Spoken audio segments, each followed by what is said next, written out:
Okay, tonight we're going to go back over a few things.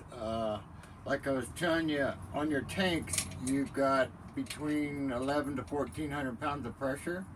The regulator kicks it down. It's a two-stage, so time it comes out of here, it's only a quarter pound. And on your appliances, they'll say 11 to 14 inches water column.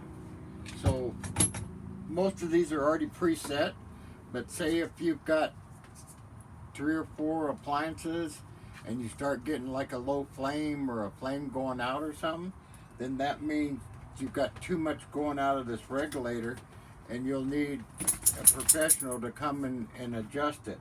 So what that means is, so this regulator should be set pretty close to that.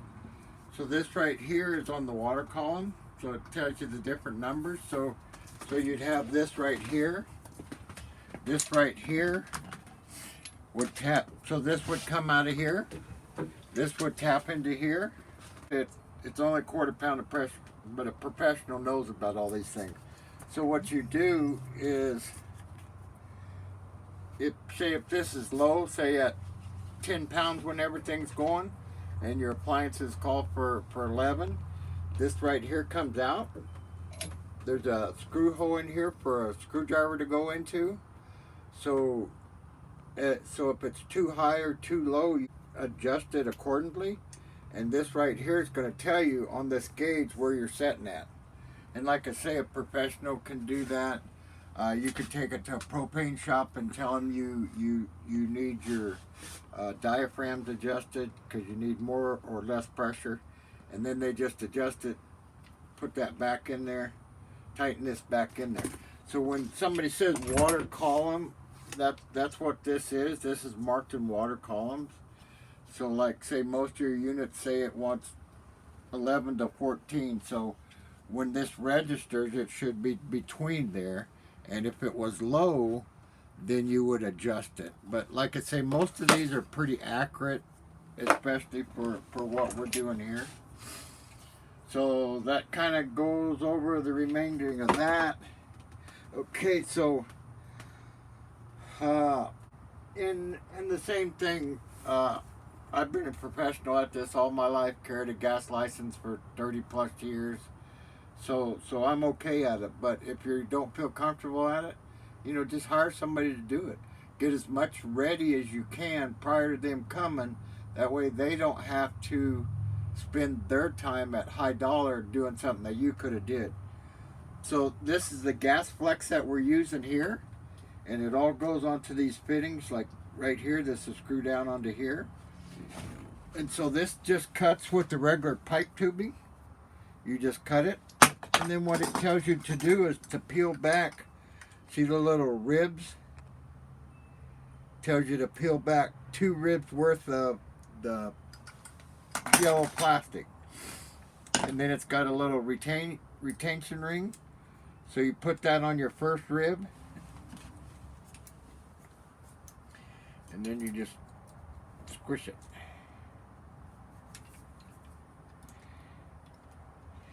And each one of these fittings have got the instructions of how you do it. So it's not like this is the only time you're ever going to see that. So that's when this nut tightens up, that retention ring holds that against this gasket here. So once that all tightens up,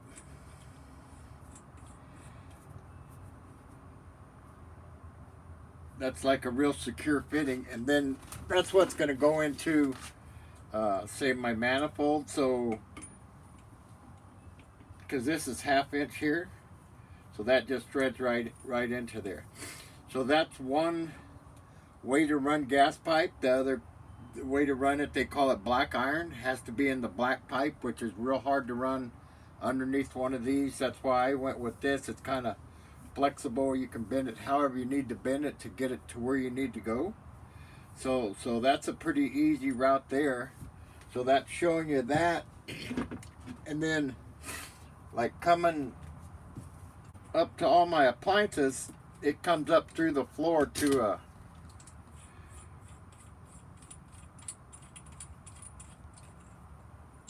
a shut off. And they're all interchangeable, they're all the same size. So this right here, so mine comes up through the floor like this, and it's got this shut off right here. And now all your appliances are a flare fitting. This is a flare fitting here, so like this right here would go right onto that.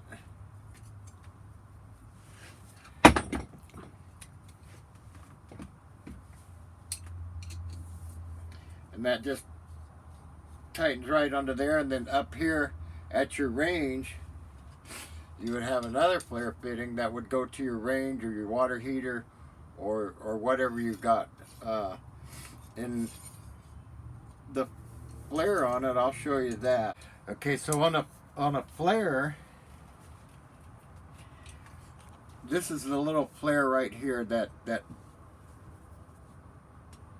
fits over that like that. So once that nut compresses, copper's soft, so it's like a gasket. So once that tightens on there, that's a pretty sealed thing. So a flaring tool is this tool right here. This is 3/8. So you just find 3/8 on it. You loosen it up. And you can buy flaring tools, Lowe's, Home Depot, whichever one you got in your area. Even Ace Hardware, almost any home center would have them. Any plumbing center would have them too.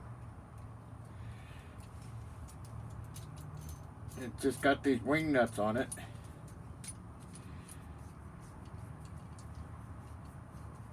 And you could just barely see it. It's just a little titty above it. So it's just barely above it.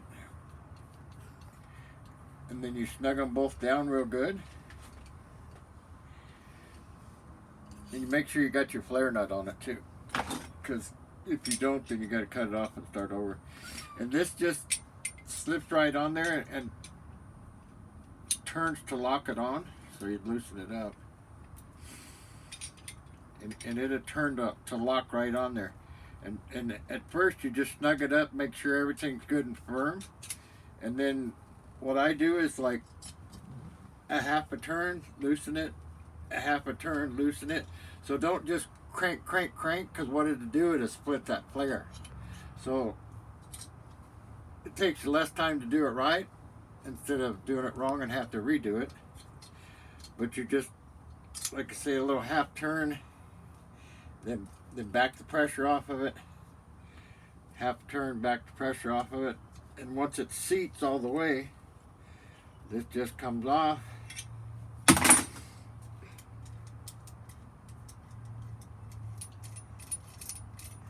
This comes off of there.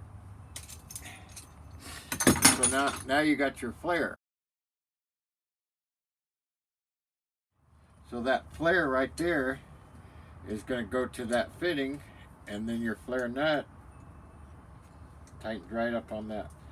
So the copper, the flare nuts, the flaring tools, all that's pretty readily available at whichever store you like to go to. So that's kind of some of your basics. So you got regular steel pipe or black pipe, you've got this flex pipe, or you got copper in RVs and stuff like that. The unsafest way to run propane is right here. And there was somebody the other day doing it. So if you see somebody doing it this way, you do not use a hose with the hose clamp on propane. Water, you do use hose clamps on some water. My theory is if you can buy a fitting, don't use a hose clamp, use the fitting. But like this right here, so you take this and they're tightening it down on there. And with water, say, and there's a lot of things that do use hose clamps. Water's one. A lot of people do use them because of the convenience. If the water leaks, oh well, you got a little wet floor, or maybe have to replace a board or something. If your propane leaks, you'll probably be replacing your whole van, your RV, and hopefully not your life. So this is a real safety thing. I don't know of anywhere in any book, any code thing that tells you could do this. So be very careful if you see this being done. Just warn the people there's a lot safer ways to do it. And it's not just one way. Like I say, you can use steel pipe, flex pipe, copper, but don't use hose clamps on propane, because propane is like a bomb. It blows up. It don't soak something and get it wet. So it's an entirely different thing, because your LP, your propane, it's a high pressure liquid, and you take off a high pressure gas. So you just take the gas off the top of the liquid. So like say sometimes if you see a propane tank that's freezing on the bottom, that's the bottom freezing, because what they're doing is taking the gas off of it too quick, so it actually freezes the liquid. So that's kind of the safety bucket tip for today. So just remember, hose clamps for water, not for LP or gas or anything like that. Make sure you use some kind of fitting that actually has to tighten down with a wrench,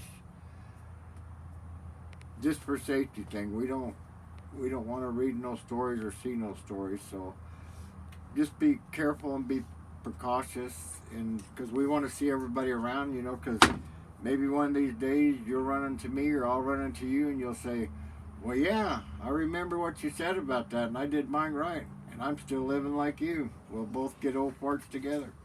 So let's just remember, anything we see that we can help people out safety wise, because a lot of people don't like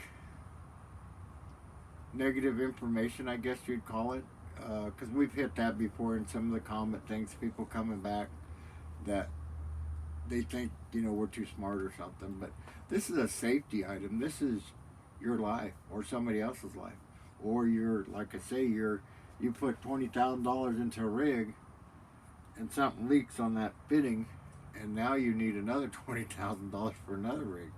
So just be careful. Just remember, propane's a bomb. Water's just wet, you mop it up. Propane, you don't mop up too easy. So time's getting short. It's also getting dark. Lights are on. Gotta go. Catch you on the next one.